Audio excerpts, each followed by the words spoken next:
Okay, looks like we're good to go. Hey, how's it going?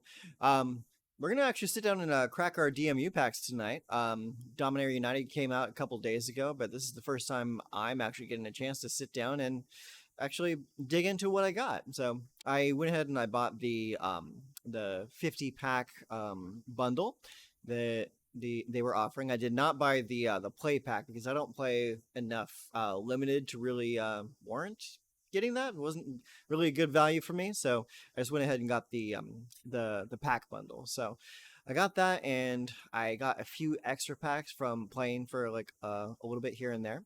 So we're gonna go ahead and dig into those and see what we get. So let's go ahead and hop on over. Hey, let's go pop this on so I can actually hear what's going on. All right, so here we are. We have 57 and 5. That's 62 Dominaria United packs to open up today. So we're going to just get started and see what we can pull out. What am I hoping for? Black stuff mostly. I'm hoping for Liliana's, Shieldred's, Braids, Urte. It's just the fun black stuff. But let's see what we get. Here we go. Boop, boop, boop, boop, boop. Hey, we got a free wild card. That's nice. Got Twinferno. That's a fun uncommon. Elisil Core. Know a few people that like that. Rare here is Sten the Paranoid Partisan. White and blue, 2/2, human wizard. As Sten Paranoid Partisan enters the battlefield, choose a card type other than creature or land. Spells you cast of the chosen type cost 1 less to cast. That's interesting. 1 white and blue, exile Sten, return it to the battlefield under his owner's control at the beginning of the next end step. Oh, that's kind of cool. So if he's in trouble, or if you just want to change the type that you want to get a discount on, you can blink him back and forth. It's pretty cool. What's next? Okay, our uncommons, a rare. We got a Sanger Connoisseur, and the rare is. How you like that? Second pack, and I get one of the cards I've been chasing after. Not too bad. Not too bad at all. Very nice. All right, what do we got next? Doot. Hurloon Battle Hymn. I don't think I've seen this one actually. 2 in a red, kicker for white. Battle Hymn deals 4 damage to target creature or planeswalker. If the spell is kicked, gain 4 life. That's interesting. I don't think what's his name is Boros would want to play this, even though it's in Boros colors, because gaining life is not really in the game plan for them. We got another Twinferno. That's nice. Our rare is the Academy Lore Master. 2 blue for 2/3. At the beginning of each player's draw step, that player may draw an additional card. If they do, spells they cast this turn cost 2 more to cast. So you get a little trade-off. Extra knowledge for attacks. Next up. Boop, boop, boop, boop, boop. Oh, Rona, Sheldred's Faithful. It's a 3/4 for 1 a blue and 2 black. Whenever you cast an instant or sorcery spell, each opponent loses 1 life. You may cast Rona, Sheldred's Faithful from your graveyard by discarding 2 cards in addition to paying its other costs. That's not too bad. It's almost unlimited recursion. Its ability is a little meh, but in the right deck, I can see someone making use of this. Absolutely. That's a decent body, 3/4. Ooh, Weatherlight completed. Nice. 2 mana, 5/5, legendary artifact vehicle, flying as long as Weatherlight completed has 4 or more Phyresis counters on it. It's a Phyrexian creature in addition to its other types. Whenever a creature you control dies, put a Phyresis counter on Weatherlight completed. Then, draw a card if it has 7 or more Phyresis counters on it. If it doesn't, scry 1. Interesting. It's pretty cool. I don't know who's going to want to play that right now, though. Very, very cool art, though. Cool art, cool theme. I like it. Boop, boop, boop, boop, boop. All right. Here we have Raph, the Weatherlight Stalwart. Is a white and a blue, 1/3. Whenever you cast an instant or sorcery spell, you may tap 2 untapped creatures you control. If you do, draw a card. Creatures you control get +1/+1. Gain vigilance until end of turn if you pay 5. That's a pretty hefty cost. I don't know about that one. Elvish Hydromancer. Interesting. 3/2 for 3. Has a kicker cost of 3 and a blue, so it's extremely expensive. When Hydromancer enters the battlefield, if it was kicked, create a token that's a copy of target creature you control. Oh, that's kind of cool. Very cool effect. It's just way too expensive. Leaf Crowned Visionary. For 2 green, you get a 1/1 elf druid. Other elves you control get +1/+1. Whenever you cast an elf spell, you may pay 1 green. If you do, draw a card. That isn't too shabby, actually. Like in the right shell, that could actually be pretty decent. I don't know if Standard has enough elves to justify this, though. We'll see.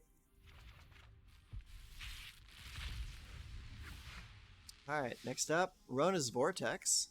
1 blue, 2 and a black. Return target creature or planeswalker you don't control to its owner's hand. If the spell is kicked, put that permanent on the bottom of its library instead. Oh, wow.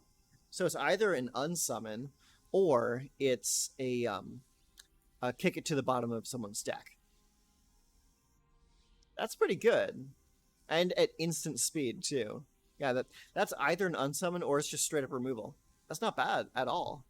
That's pretty good, actually. Phoenix Chick. 1 red for a 1/1. Flying Haste. Phoenix Chick can't block. Whenever you attack with 3 or more creatures, you may pay 2 red. If you do, return Phoenix Chick from your graveyard to the battlefield, tapped and attacking, and with a +1/+1 counter on it. That's pretty cute. The art is amazing, though. It's so cute. He's erupting from like this molten egg. The way he's drawn, it almost looks like the flames are like in the shape of feathers. That's really cool. Herd Migration. I've heard good things about this one. 6 and a green. Domain. Create a 3/3 green beast creature token for each basic land type among lands you control. Right there, that's pretty damn good. 1 and a green. Discard Herd Migration. Search your library for a basic land card. Reveal it. Put it into your hand. Then shuffle. Gain 3 life. Yeah, that's a good card. Yeah. Yeah, both sides of that is really strong. Yeah, that's a good card. What else we got here? Ooh, Mythic Rare. Battlewing Mystic. 1 and a blue for 2/1. Has a kicker of 1 red. Flying. When Battlewing Mystic enters the battlefield, if it was kicked, discard your hand and draw 2 cards. That is garbage. Nael Avazoa Aeronaut. It's an elf scout for 2, a green, and a blue. It's a 2/4 with flying. Domain. Whenever Nael Avazoa Aeronaut deals combat damage to a player, look at the top X cards of your library, where X is the number of basic land types among lands you control. Put up to 1 of them on top of your library and the rest on the bottom of your library in a random order. Then, if there are 5 basic land types among lands you control, draw a card. Alright. I can see that, like, having like maybe like a 1-of slot in a domain deck. It's interesting. Allows you to dig through the top of your deck and smooth things out. Hey, rare wild. Nice. We're gonna need those wilds coming up. Alright, what do we got here? Braid's Frightful Return. That is some crazy art. I like that. 2 and a black. It has read ahead. You may sacrifice a creature. If you do, each opponent discards a card. Not bad. 2, return target creature card from your graveyard to your hand. Not bad also. 3, target opponent may sacrifice a non-land, non-token permanent. If they don't, if they don't, they lose 2 life and you draw a card. Okay, so it's a lot of it's just kind of like Braid's ability. Target opponent may sacrifice a non-land, non-token permanent. If they don't, they lose 2 life and you draw a card. Yeah, that's not too shabby. I like that, actually. Another Rona's Vortex, nice. A Johnny. I've heard a lot of people complain about this guy getting completed. A Johnny Sleeper Agent is 1, a green, a Phyrexian mana, a green or a white, and a white. For 4 loyalty, completed. +1, reveal the top card of your library. If it's a creature or planeswalker card, put it into your hand. Otherwise, you may put it on the bottom of your library. -3, distribute 3 +1/+1 counters among up to 3 target creatures. They gain vigilance until end of turn. -6, you get an emblem with whenever you cast a creature or planeswalker spell, target opponent gets 2 poison counters. His first 2 abilities are okay. I can't really see anyone actually going all the way with it and getting the -6. I just don't think it's a very strong planeswalker, honestly. which is a shame. Like I think they had an opportunity to like do something really special with the Johnny by making him a Phyrexian. That is what it is, I guess. I'm not too excited about it. What do we got here? We have another wild. We have Choking Miasma. It's 1 and 2 black, kicker for green. If this spell is kicked, put a +1/+1 counter on a creature you control. Then all creatures get -2/-2 until end of turn. That's interesting. It kind of reminds me, it's an old card. I think it was from Apocalypse. Really old card. It was like I think it was called Consume Strength. It was a black card that allowed you to steal power and toughness from another unit. So like one of your guys gets +2/+2 while another creature gets -2/-2. I remember I played it quite a bit. It was good removal / buff spell. Godalian Mindsinger. This guy's got a lot of hype, but I don't see him going anywhere. 1 and 2 blue. It's a 2/2. It has kicker for 1 and red or kicker for 1 and a green. Vodalian Mindsinger enters the battlefield with 2 +1/+1 counters for each time it was kicked. When Vodalian Mindsinger enters the battlefield, gain control of target creature with power less than Vodalian Mindsinger's power for as long as you control Vodalian Mindsinger. So it's a cool effect in that it comes in with a bunch of +1/+1 counters on it. And the kickers aren't very expensive to begin with. So even if you just kick it for one of the kicker costs, it gets +2/+2, making it a 4/4. For a 4/4 for 5, it's not bad. It's not great, but it's not bad. But the whole mind control part of it sucks because you lose the creature if you lose the Vodalian Mindsinger. It's like for this effect to be good, you need it to be a permanent steal. It's like losing it when you lose the dude, it's not that great. Honestly, I would personally rather just play God, what was it? Brutal Cathar in white. I would just play that instead of this. It's unfortunate.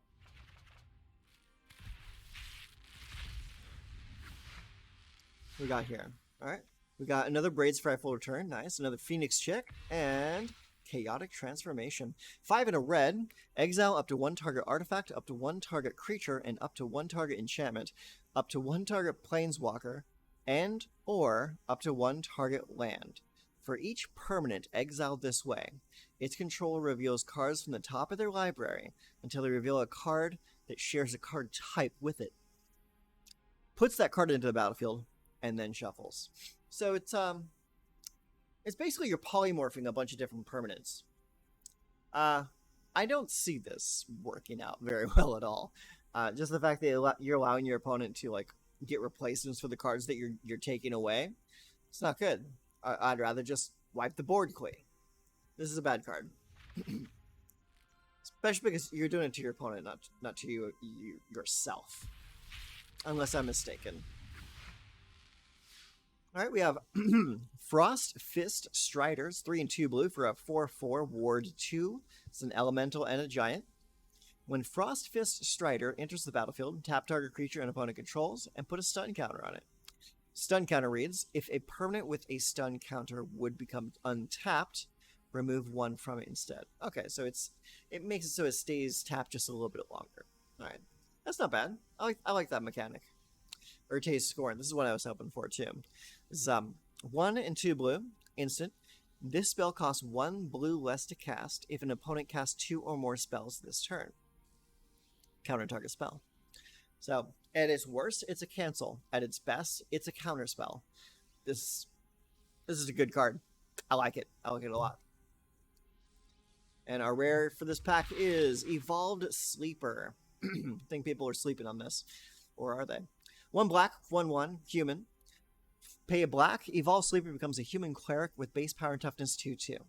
1 and a black. If Evolved Sleeper is a cleric, put a death touch counter on it, and it becomes a Phyrexian human cleric with base power and toughness 3/3. And to pay 2 black and 1 colorless, if Evolved Sleeper is a Phyrexian, put a +1/+1 counter on it. Then you draw a card and lose a life. So at maximum, it becomes a 4/4. You're paying a lot of mana into this to make it into a 4/4. So At a 1/1 for one, that's still underperforming. At you pay 1 mana into it means you paid 2 mana for this total. So now you have a vanilla 2/2, nothing special. Then if you pay the second ability, so you've played 1 to cast it, 1 to level up the first time, and then 2 to level up the second time. So at this point you've dumped 4 mana total into the sleeper. What do you get out of it? A 3/3, still undercosted. Then if you pay the third cost, which is 3 more, that's 5, 6, 7 mana you've spent over however many turns to make it into a 4/4, and then you draw a card. I don't like it just because of the fact that you have to dump so much mana into a creature that doesn't get any keywords. All it gets is, well, it does get a death touch counter, but that's not really that great. It doesn't get any form of evasion, doesn't get first strike, doesn't get any form of like protection.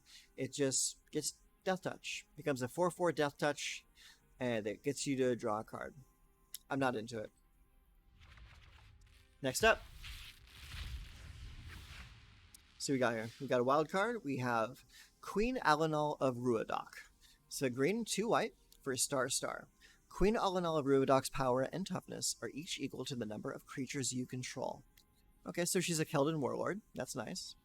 If 1 or more creature tokens will be created under your control, those tokens plus a 1... Hold on. If 1 or more creature tokens will be created under your control, those tokens plus a 1/1 white soldier creature token are created instead. Okay, so she makes more dudes when you're making dudes.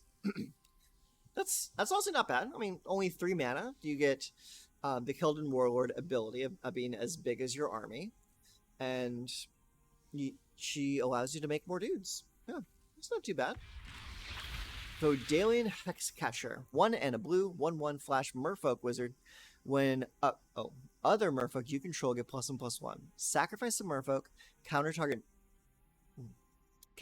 non-creature spell unless its controller pays 1. Okay, so you can throw people away to force spike. You're going to need a way to generate like a lot of creatures in order for this to be good.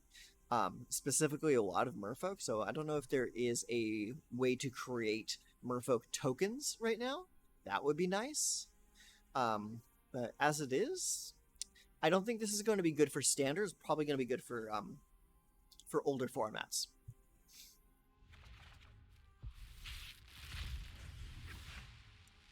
Right. Oh, rare wild, nice. Another Hurloon Battle Hymn, nice. Oh, cut down. Finally, we got one of those. 1 black, instant, destroy target creature with total power or toughness 5. Oh, total power and toughness 5 or less. So, what that's telling me is that you're looking at like what is like a 2/3 creature or like a 1/4 creature. Like you combine the two stats and it can't exceed 5. That's how I'm understanding that right now. Hopefully I'm wrong and it can just take down anything that has a 5 power or less or 5 toughness or less. We'll have to play with it and find out. Looks interesting though. Ooh, Stronghold Arena, nice. This is 1 and a black enchantment, has a kicker for a green or kicker for a white.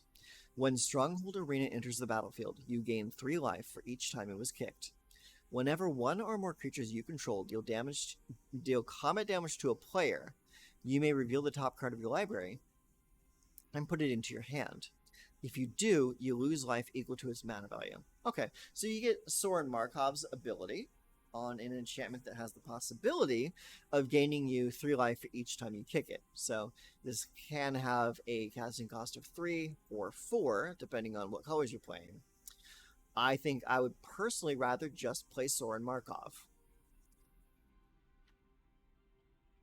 Next pack. Alright, we got Tail Swipe. I think that's our new fight card for the set. 1 green. Choose target creature you control and target creature you don't control. If you cast the spell during your main phase, the creature you control gets +1/+1 until end of turn. Then, those creatures fight each other. It's good, yeah. Incentivizes you for playing it on your turn, so you can kind of play it like sorcery speed or whatever. Yeah, not bad. And it's only 1 green, and it's an instant. I kind of like it. Linebreaker Baloth, or Linebacker Baloth, maybe. So it's a 4/5 with Enlist. It costs 3 colorless and 2 green. Linebacker Baloth can't be blocked by creatures with power 2 or less. Yeah. Yeah, he's a linebacker Baloth. Let me look at him. He's fucking huge. Temporary Lockdown, one of the better cards of the set. 1 and 2 white, enchantment when Temporary Lockdown enters the battlefield, exile each non-land permanent with mana value 2 or less until Temporary Lockdown leaves the battlefield. It's not bad. Not bad at all.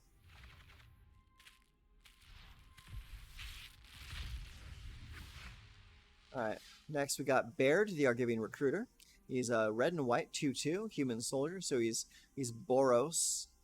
At the beginning of your end step, if you control a creature with power greater than its base power, create a 1/1 white soldier creature token. Okay, so this wants to go into a deck that modifies its creatures, gives +1/+1 counters, enchantments, equipment, stuff like that. So modify your dudes, make dudes. Perfect. Blight Pile. That's a hell of a name. 1 and a black for a 3/3 Phyrexian Defender. 2 black, tap. Each opponent loses X life, where X is the number of creatures with Defender you control. That's not bad, actually. Because you can also play this with Concealing Curtains. Like, you don't just have to be playing this with the walls that came in this set.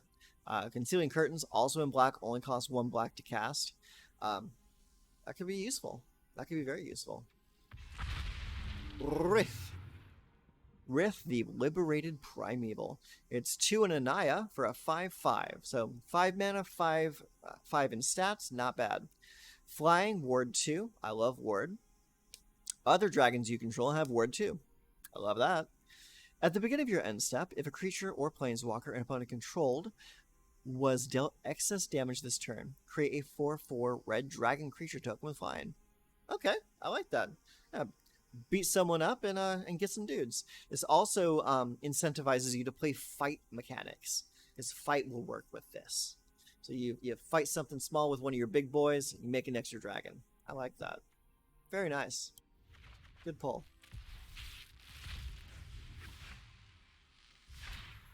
Okay, we have the Yavimaya Iconoclast. This is a 3/2 for 2 with Kicker of Red, Trample. When Yavimaya Iconoclast enters the battlefield, if it was kicked, it gets +1/+1 and gains haste until end of turn. That'd be a lot better if that +1/+1 was a counter.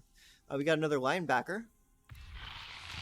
And the Defiler of Flesh. Look at the art on that card. That is disgusting. It looks like something out of Hellraiser. I love it. 2 and 2 black for a 4/4 Menace, Phyrexian Horror. As an additional cost to cast black permanent spells, you may pay 2 life. Those spells cost 1 black less to cast if you paid life this way. This effect reduces only the amount of black mana you pay. So that's the effect of the Defiler's cycle. Allows you to exchange mana for life. And its second effect is whenever you cast a black permanent spell, target creature you control gets +1/+1 and gains menace until end of turn. That's weak. That's really weak. All it gets is +1/+1 and menace. Like, compared to the effects of the other Defilers, I think that's pretty low. And also, it's fighting for the 4 slot. There's so many better things to be casting on turn 4. Alright, what do we got here? We got Nishoba Brawler. Star 3, Trample, Domain. Nishoba Brawler's power is equal to the number of basic land types among lands you control. Okay, it's a beater. It definitely says what it does on the tin. And for only 2 mana, it's actually pretty good. Yeah, I like it. Cult Conscript, 1 black mana for a 2/1. Enters the battlefield tapped. 1 and a black, return Cult Conscript from your graveyard to the battlefield. Activate only if a non-skeleton creature died under your control this turn. Okay. That's actually pretty decent. That just gives you something to sacrifice over and over throughout the course of the game. I like it. Oh yeah, Mythic Wild. Honestly, if every pack just gave me a wild card, I'd be happy with that. Berlin Battle Hymn, we got a wild card. The Cruelty of Gix. I've been hearing great things about this card. 3 and 2 black, read ahead. It's a saga. Target opponent reveals their hand. You choose a creature or planeswalker card from it. That player discards that card. Okay, so it's not just discard, that's you choose discard, so that's great. Search your library for a card, put that card into your hand, and then shuffle, you lose 3 life. Okay, so you coerce your opponent on the first turn. On the second turn, you demonic tutor something up, lose 3 life. And then on turn 3, put target creature card from a graveyard onto the battlefield under your control. That's just great. Like, for the read ahead, like, all those effects are really good. Honestly, I would personally want to play this like either on curve or slightly before curve if I'm ramping, and just use all 3 effects. So like that's just a really good card. Very nice.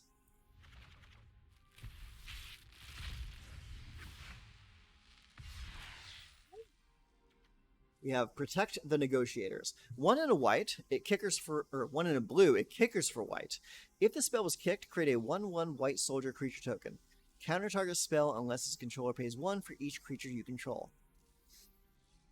Decent. It's decent. Like if you have like at least 3 dudes out, it's a mana leak, and it has the option to make more dudes. Yeah, not bad.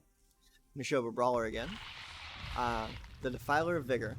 This is arguably the best Defiler out of the entire set. It's a 3 and 2 green. Trample, 6/6. It has the Defiler effect, so you can replace green mana for 2 life. Whenever you cast a green permanent spell, put a +1/+1 counter on each creature you control. You see that? Put a +1/+1 counter on your whole team, rather than giving one person +1/+1 for the turn and menace. It's arguably just a better card.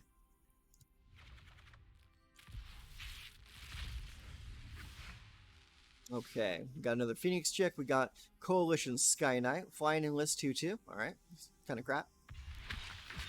Danitha, Benelia's Hope. It's a 4 and a white, 4/4. First strike, vigilance, lifelink. That's a lot of keywords. When Danitha, Benelia's Hope enters the battlefield, you may put an aura or equipment card from your hand or graveyard onto the battlefield attached to Danitha. Pretty good. Yeah, that's pretty good. Now you just need to find some good, like, expensive equipment or aura to slap on her. That's pretty good. I like that card.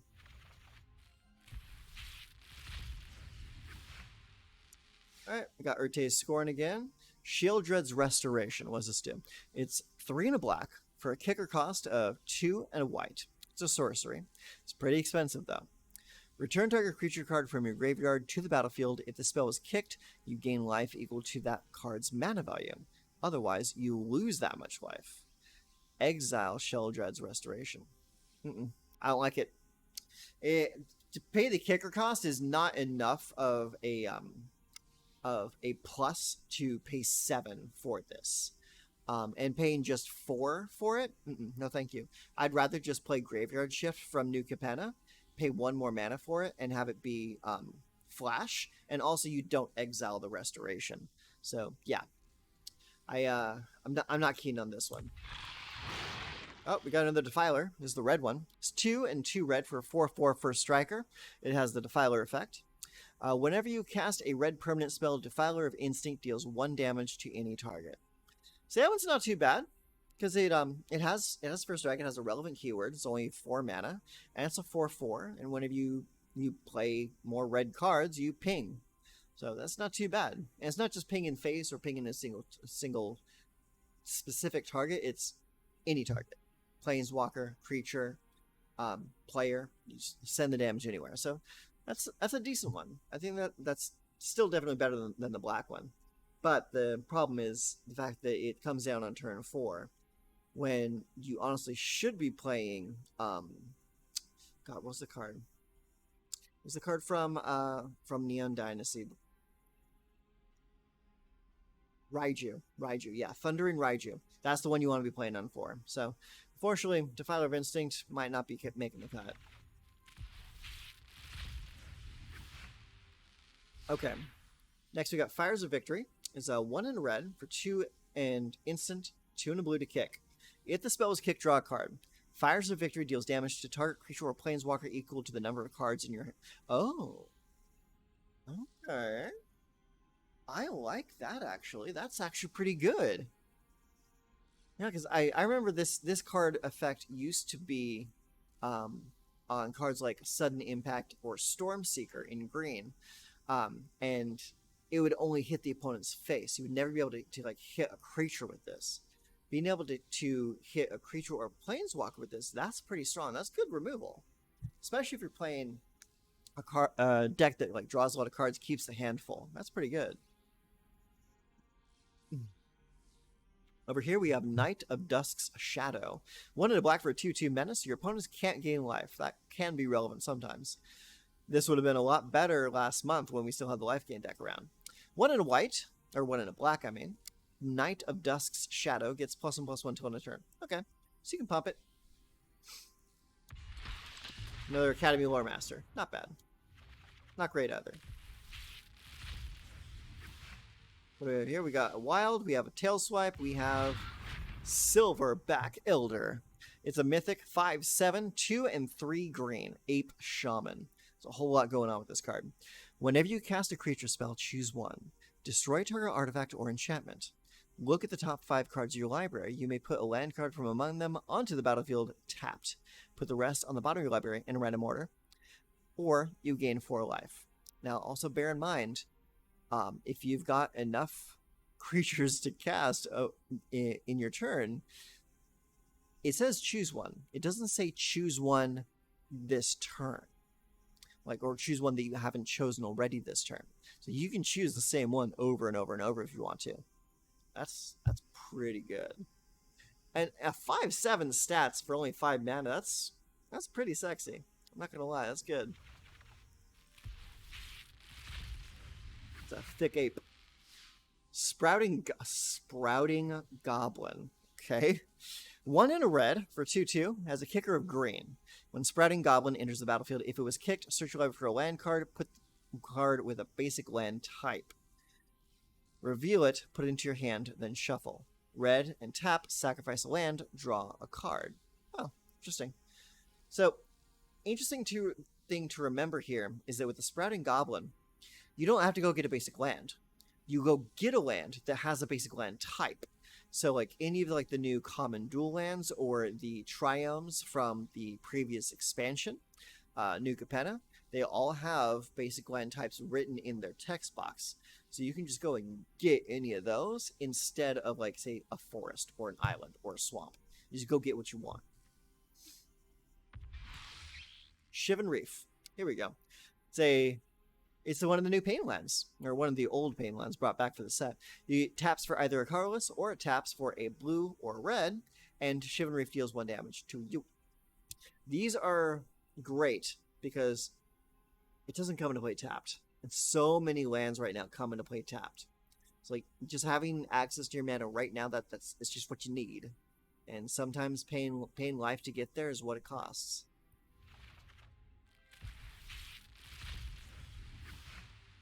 Next up, got a rare wild, very nice. We have another Baird. We have a Balduvian Berserker.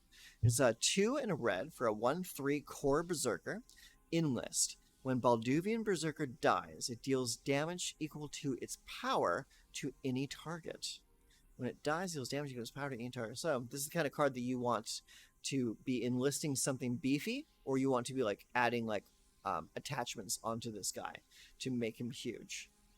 And it deals it to any target, so that can go face if you need it to. It does cost 3, though, so it's pretty slow. Rodillion Hexcatcher number 2.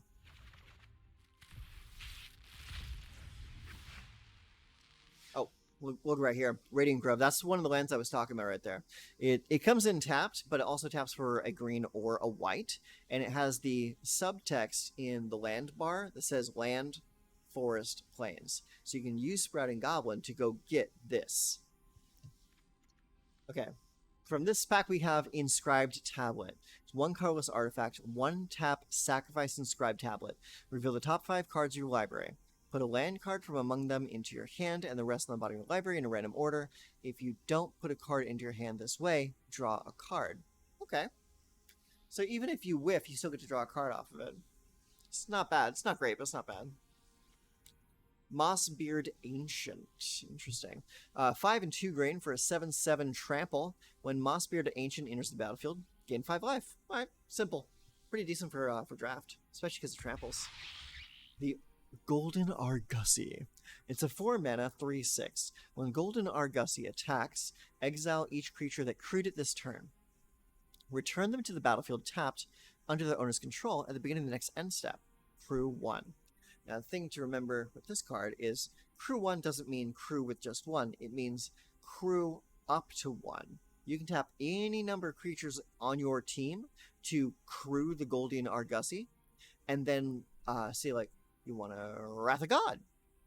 Boom! Knock them all out. Or like some other random effect that would affect all of your dudes.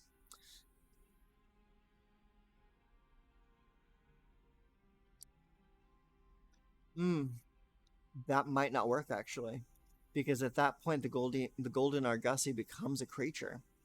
So you would end up wiping the Golden Argosy off the table and destroying everything that got exiled with the Golden Argosy.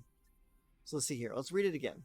When Golden Argosy attacks, exile each creature that crewed it this turn. Return them to the battlefield tapped under their owner's control at the beginning of the next end step. So this has nothing to say that you they come back when this dies. However, okay, now let me read this again. Whenever Golden Argosy attacks, exile each creature that crewed it. So it's just when it attacks. So you crew up, you attack with this, you cast any form of board wipe you want, and you wipe the opponent's board. The Golden Argosy will likely die in this exchange as well, but you also get all your guys back at the end of turn because they were swept away when the Argosy attacked in the first place. So you will get your dudes back. So that is slightly better than I first thought. Yeah, not bad. I don't know if I would devote like card slots to it though. Seems kind of weird. Monstrous Warleech. It's disgusting looking. Let's read it. 3 and a black for a star, has a kicker of 1 blue. As Monstrous Warleech enters the battlefield, if it was kicked, mill 4 cards. Monstrous Warleech's power and toughness are each equal to the highest mana value among cards in your graveyard. Okay, so whatever's biggest in your yard, that's how big this boy is. Not much more to report on that one. Another Frostfist Strider. Keldon Flame Sage. I actually like this card. I was looking at this in the reveals. This card's actually not too shabby. It's a 2/3 with an enlist for 2 and a red. When Keldon Flame Sage attacks, look at the top X cards of your library, where X is Keldon Flame Sage's power. You may exile an instant or sorcery card with mana value X or less from among them. Put the rest on the bottom of your library in random order. You may cast the exiled card without paying its mana cost. So, this gets stronger when you enlist. You don't have to enlist, though. You could use other effects that boost its power by a bunch. And there are plenty of those effects in red and or green. So you can just make her huge and then swing with her and then cast something off the top that matches her power or less. And you get to cast that spell for free. It's like it's pretty good. It's pretty solid. I like this card a lot. Alright, we're down to 30 cards left. Or 30 packs left, I mean. We have another Yavimaya Iconoclast. Here's something new. This is Zara Oyanin, Scion of Ifrava. Legendary creature cat warrior, 4/4 for 3, a green, and a white. He has domain. Whenever Zara Oyanin, Scion of Ifrava becomes tapped, put a +1/+1 counter on each creature you control with toughness less than the number of basic land types among lands you control. So this is great for weenie decks, for token decks. Decks that want to go wide, but all your dudes are small. Yeah, it's not bad. Pow. Carpelson Forest. Very nice. Ooh, nice art on that too. I like that a lot. Carpelson Forest, it is the red and green Painland.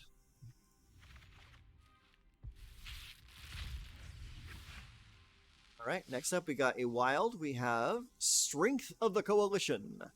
It is a green card for 1 green. You have a kicker of 2 and a white. It's instant. Target creature you control gets +2/+2 until end of turn. If the spell is kicked, put a +1/+1 counter on each creature you control. It's not bad. It's definitely another good move for go wide token based strategies. Pretty good. And another Defiler of Flesh. Moving on. We got a wild. We got Tear Asunder. This card you're going to be seeing a lot of in the next year. For only a green and a colorless, instant, exile target artifact or enchantment. It has a kicker of 1 and a black, though. If the spell was kicked, exile target non-land permanent instead. So, now that we don't have the manlands in standard anymore, we don't really have to be thinking about what kind of removal we use to get the job done. They don't need to hit lands anymore. So this card will literally destroy any permanent on the board if you kick it. If you don't kick it, it takes care of an artifact or enchantment. And those are still very relevant. So sometimes you'll be playing this for only 2. Most of the time you'll be playing it for 4. It's pretty good. I like it a lot. Oh, nice. The Sphinx of Clear Skies, or the Sphinx of Fact or Fiction. It is a 5/5 for 3 and 2 blue. It is Mythic Sphinx, flying, word 2. It has Domain. Domain is whenever Sphinx of Clear Skies deals combat damage to a player, reveal the top X cards of your library, where X is the number of basic land types among lands you control. An opponent separates those cards into 2 piles. Put 1 pile into your hand and the other into your graveyard. Piles can be empty. So yeah, whenever you hit the opponent, you get to look at the top X cards of your library and basically fact and fiction with those. Fantastic card. I like it a lot. Probably going to be slamming that into a deck soon. Another Rona. We have the Weatherseed Treaty. This is 2 and a green for an Enchantment Saga. Read ahead. Search your library for a basic land card, put it onto the battlefield tapped, then shuffle. Part 2, create a 1/1 green sapperling creature token. That's cute. And part 3, Domain. Target creature you control gets +X/+X and gains trample until end of turn, where X is the number of basic land types among lands you control. So, best case scenario, you can give something on the table, +5/+5, and trample until end of turn. So, it's not bad. Oh, sorry. It's not bad. It's not bad. It doesn't blow me away, but it's okay. I like it. Anointed Peacekeepers, 2 and a white. Creature, human cleric, 3/3. Vigilance. As Anointed Peacekeeper enters the battlefield, look at an opponent's hand, then choose any card name. Spells your opponents cast with the chosen name cost 2 more to cast. Activated abilities of sources with the chosen name cost 2 more to activate unless they're mana abilities. So that's pretty good. It's a good taxer. It's a 3/3 vigilance for only 3. It's a good card. So I think that's going to be our replacement for De La Rosa's card from the previous set. What was the name of the card though? It was the 3/1 flyer that taxed a card in the opponent's hand. I'm sure you'll remember a lot faster than I do, so we'll just move on. Okay, here we have a Dragon Whelp. Very nice. I really like the updated art on this card because like it still kind of keeps it classic like the old school card art was. And just has like a nice like fantasy theme update to it. It's just really nice. I like this card a lot. And yeah, it is exactly the way it was back in the day. It's a 2 and 2 red for a 2/3 flyer. It has fire breathing, but if you activate fire breathing too much, it'll explode at the end of the turn. We got another Hurlin Minotaur Battle Hymn. Again, with just really great art on that. It's like very stylized, very like Art Deco. It looks very nice. I like it. And another Golden Argosy. What do we have here? We have Vohar, the Vodalian Desecrator. Okay, so here's another Merfolk. So it's 1 and a black for a 1/2 Phyrexian Merfolk Wizard. Tap, draw a card, then discard a card. If you discard an instant or sorcery this way, each opponent loses 1 life and you gain 1 life. 2, and sacrifice Vohar, Vodalian Desecrator. You may cast target instant or sorcery card from your graveyard this turn. If that spell would be put into your graveyard, exile instead. Activate as a sorcery. So, unfortunately, you can only activate this as a sorcery, so you're not going to be activating the second ability on uh, in response to it being removed. So that makes it kind of not good. The first part of it is okay. It's card draw and potential damage. I do like the fact that you can recast a card from your graveyard using this effect. That is very nice. But the fact that it's sorcerer speed really cuts it short. Next, we have Runic Shot. Say 1 white, kicker of 1 blue. Uncommon sorcery. Destroy target tapped creature. If the spell was kicked, scry 2. Alright, that's not bad. So it's it is sorcerer speed, so that kind of messes it up a little bit. But and even if you cast this with the kicker cost, it's only 2 mana to destroy a creature and scry for 2. So honestly, that's not too shabby. I think that would be pretty good for sideboards. Valiant Veteran. It is 2 mana for a 2/2 core soldier. Other soldiers you control get +1/+1. Very valiant. 3 and 2 white, exile Valiant Veteran from your graveyard. Put a +1/+1 counter on each soldier you control. So, you exile it from your graveyard. So it's not going to happen when it's in play on the battlefield. Which is kind of good, because you can allow him to like do his job and die in combat, and then you exile from the graveyard and make the rest of the team bigger. So even in death, he's inspiring his troops. Very, very very much a flavor win on that card. I like that.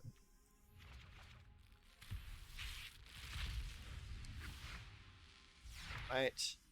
Next we have an uncommon wild card. We have Join Forces, 2 and a white. Untap up to 2 target creatures. They each get +2/+2 until end of turn. That is a pretty good combat trick at instant. I can see this being a game winner in limited. Standard, you're gonna have a hard time finding a place for it, but I do like the part where like it untaps the creatures. That's pretty cool. It'll help you get around tapped removal that white is known for. Haughty Djinn.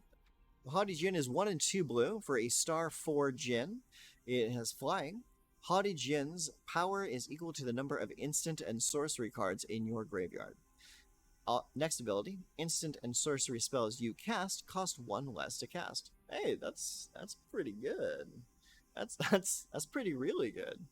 So like that's like the effect of half of the effect of Hinata Dawncrowned. The Jeskai card, and this is just 1 color. That's not bad at all.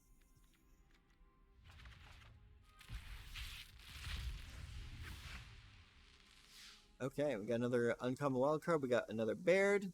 Rare is Kyrian Beastcaller. Beautiful art on this. So 1 and a green for a 2/2 Dryad Warrior. Whenever you cast a creature spell, put a +1/+1 counter on Kyrian Beastcaller.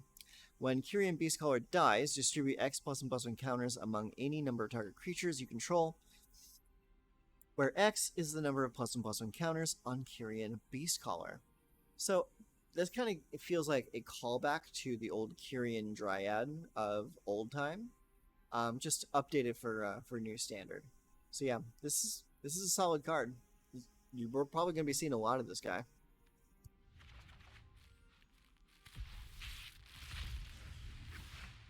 All right, next up we have Djinn of the Fountain. Oh, I like that art. Very, very illusion-like. 4 and 2 blue for a 4/4 flyer. Whenever you cast an instant or sorcery spell, choose 1. Djinn of the Fountain gets +1/+1 till end of turn. Exile Djinn of the Fountain, return to the battlefield under its owner's control at the beginning of the next end step. Or scry 1. So its abilities are pretty mid, not very exciting. I do like the fact that you can blink this card when you cast a spell to try and save it. However, you are going to need to like survive that first turn of having all your mana tapped because it costs 6 to cast. So we'll see on that one. Third Yavimaya Iconoclast and a rare wild. Nice. Next pack. We have another tail swipe. Oh, Mythic Wild. Got another tail swipe. We got Territorial Morrow. Star for 5 domain. Territorial Morrow's power and toughness are each equal to twice the number of basic land types among lands you control. That's a good Morrow. That's a pretty good Morrow. So let's see. Next up we have bam, Nemata, the Primeval Warden. I was actually hoping I would get this card because this card pairs very well with Braids. So it's a 3/4 for 2 colorless, a black, and a green. It has reach. If a creature an opponent controls would die, exile it instead. When you do, create a 1/1 green sapling creature token. 1 green, sacrifice a sapling. Nemata, Primal Warden, gets +2/+2 till end of turn, so she can gobble up her saplings to get bigger. Or pay 1 and a black, sacrifice 2 saplings, draw a card. So, the fun thing about this card is that Nemata doesn't have to be the one to kill the enemy unit in order to make the sapling tokens. It's whenever a creature an opponent controls would die, create a 1/1 green sapling token. Now, you use those tokens as fodder for Braids, so that Braids' ability can keep triggering at the end of every turn and getting you value. So these two cards were made for each other. That there's definitely a green-black deck featuring Braids that is going to happen. Even if I have to do it myself, it's going to happen. Okay, we are down to the last 20, and so for these last 20, I'm going to hit open 10 and see what comes. Whoop. Okay. Some wild cards. What we got here is we got another Carpless Forest, another Rith, oh, Mythic Wild, Sheoldred. Yes. I'm going to have so much fun with Sheoldred. Radha's Firebrand. Let's actually read this one. This is a 3/1 for 2. Whenever Radha's Firebrand attacks, target creature defending player controls with power less than Radha's Firebrand's power can't block this turn. Domain, 5 and a red. Radha Firebrands gets +2/+2 until end of turn. This ability costs 1 less to activate for each basic land type among lands you control. Activate only once each turn. So she gets bigger and makes it so people that are smaller than her can't block her. So yeah, she's a badass warrior. The World Spell. 5 colorless and 2 green. Read Ahead Saga. Parts 1 and 2. Look at the top 7 cards of your library. You may reveal a non-saga permanent from among them. Put it into your hand. Put the rest on the bottom of your library in a random order. Non-saga. Part 3. Put up to 2 non-saga permanent cards from your hand onto the battlefield. Yes. This was the Tooth and Nail style card. This card is really good. You just go digging for big beef, and you play big beef. Or if you have big beef already, like you say you have like a Titan of Industry and something else crazy, you just slap the World Spell for the third part, and you just put them both into play. It's pretty solid. Here we got another Valiant Veteran. Guardian of New Benalia. I think this is the first of these I've had. This is 1 and a white for a 2/2 enlist. Whenever Guardian of New Benalia enlists a creature, scry 2. Discard a card. Guardian of New Benalia gains indestructible until end of turn. Tap it. Yeah. She's a pretty good 2-drop. Very good bear. Has a lot of text going on there. Another Braids, very nice. And we have another Shivan Reef. Cool. So far, it looks like the game wants me to play either green red or blue green, or hell, even bug, or blue red green rug. Wants me to play rug. All right, we're gonna open another 10. Here we go.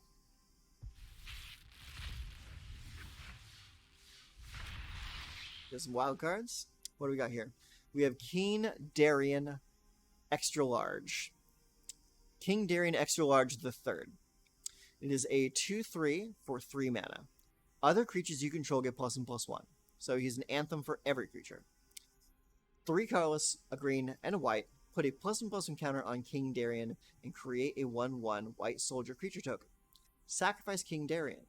Creature tokens you control gain hexproof and indestructible until end of turn.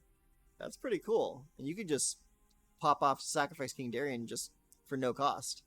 That's pretty cool. Yeah. So you probably want to play this in a Naya deck, because then you get access to the Cabaretti Aria card that deals 3 to all non-token creatures. Yeah, I can see that going in that deck very easily. Soul of Windgrace, nice. You get a for 1 and a Jund is a 5/4. Whenever Soul of Windgrace enters the battlefield or attacks, you may put a land card from a graveyard onto the battlefield tapped under your control. You can pay a green and discard a land card to gain 3 life, pay 1 and a red to discard a land card and draw a card, or pay 2 and a black, discard a land card. Soul of Windgrace gains indestructible until end of turn, and tap it. Not bad. Not bad. Sarah Paragon. 2 and 2 white for a 3/4 flyer. Once during each of your turns, you may play a land from your graveyard or cast a permanent spell with mana value 3 or less from your graveyard. If you do, it gains when this permanent is put into a graveyard from the battlefield. Exile it, you gain 2 life. Let me read that again, because that's a lot of text. A lot to absorb here. So it's 4 mana, it's a 3/4 flyer. So it's a decently sized angel. Once during each of your turns, you may play a land from your graveyard or cast a permanent spell with mana value 3 or less from your graveyard. If you do, it gains when this permanent is put into a graveyard from the battlefield. Exile it, gain 2 life. Okay, cool. So it just allows you to get stuff back from the yard. I think the best use case for this is going to be using her in conjunction with the Triumph sack lands, so you can reuse them over and over.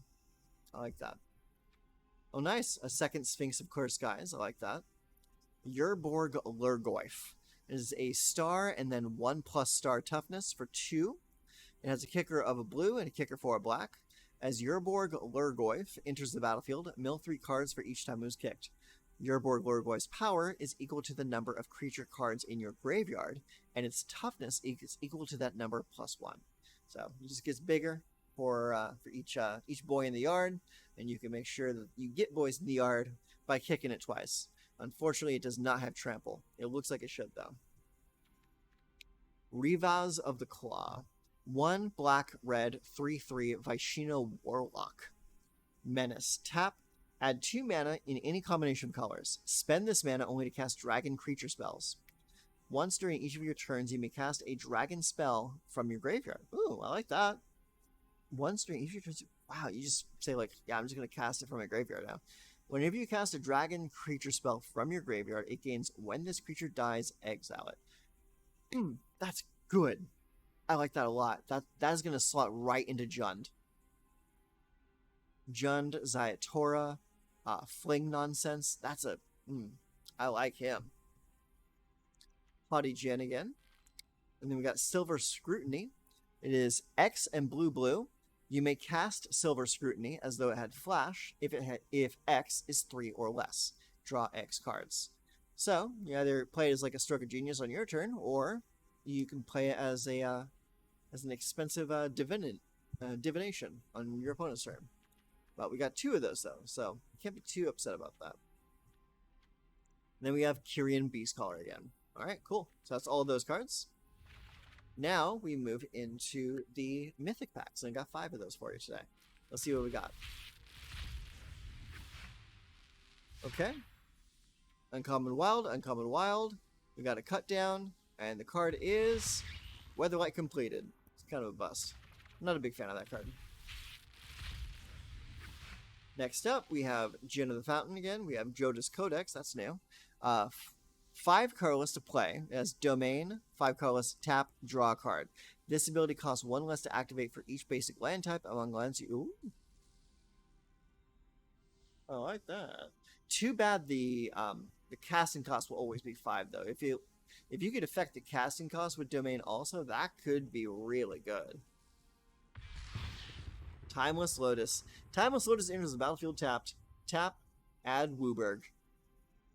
When this card first got leaked, Discord was like blowing the hell up about it. People were losing their minds, and I think rightfully so. It's a strong card, especially for the commander players.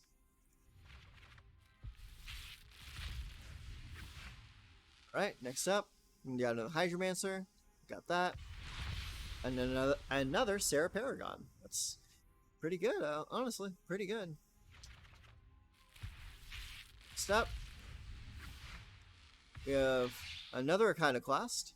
We have an inscribed tablet and Karn's Silex. It is 3 colorless, legendary artifact. It is mythic. When Karn's Silex enters the battlefield tapped, players can't pay life to cast spells or to activate abilities that aren't mana abilities. X tap exile Karn's Silex. Destroy each non-land permanent with mana value X or less. Activate only as a sorcery. So this is going to be like your throwback to like Navinral's Disc. Except you can choose how it's going to eat everything. You just pay a bunch of mana and say like, everything costs 5 or less, get out of here. My 6 drop stays. Everything else goes bye-bye. That's a good card. It's a real good card. Alright, last pack of the day. Let's see what it is. We have Urg, the Spawn of Turg. It is a frog beast. Star 5 for black, green. Urg, Spawn of Turg.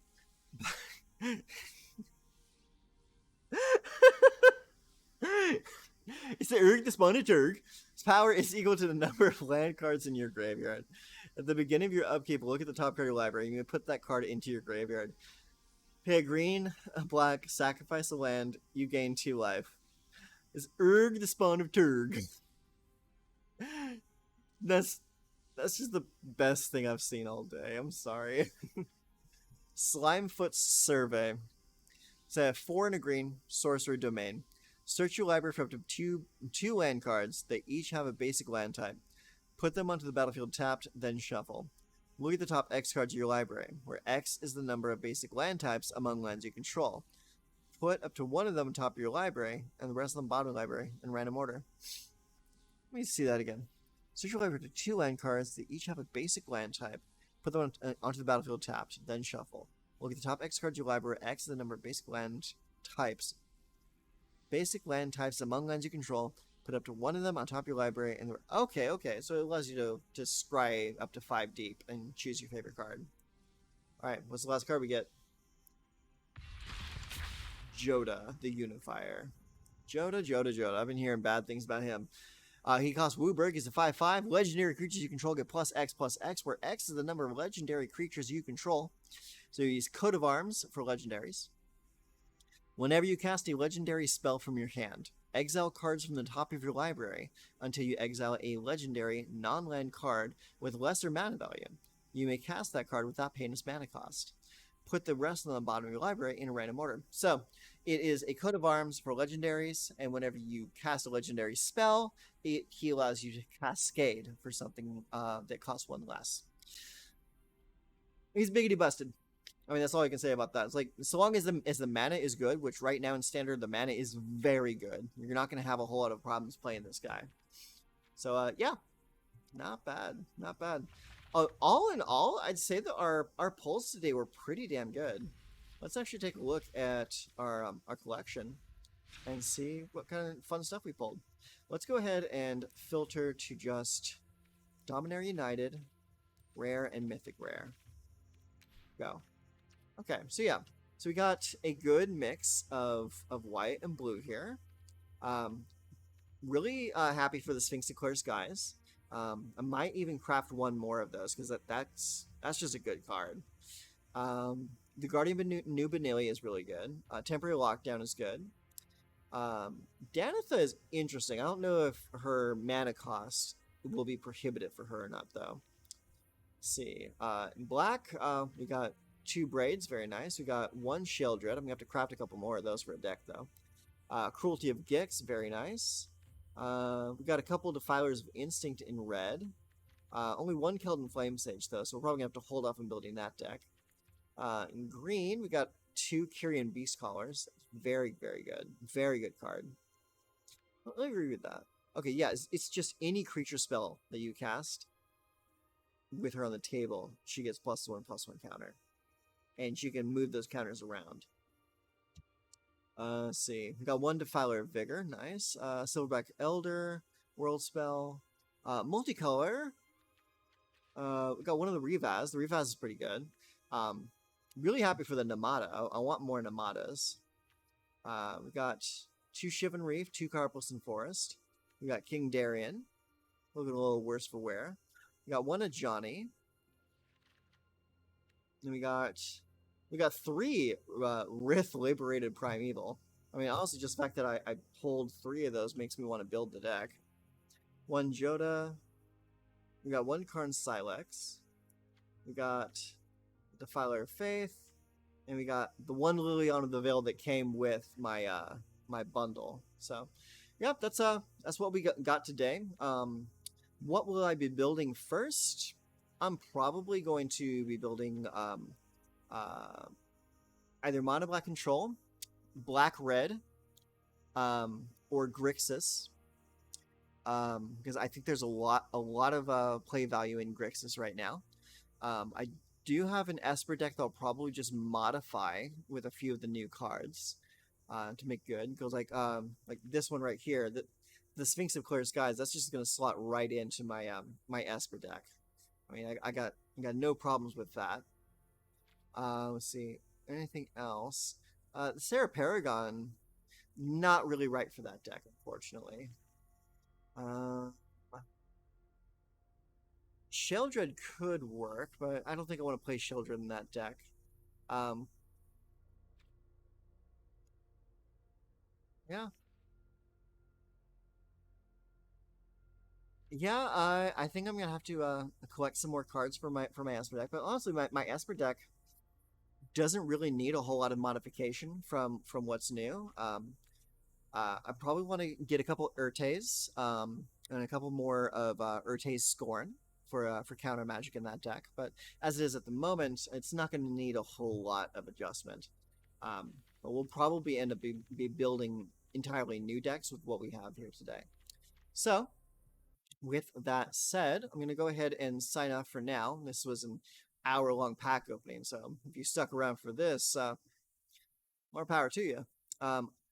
Let's get into the evening now. I might do a little bit of a stream later on tonight, but don't count your eggs before they hatch though. Something else might come up. You never know. But as it is, that's what we got for today. Um, Things to look forward to is probably a couple deck tech videos as I start digging in and start building decks with what we got here today.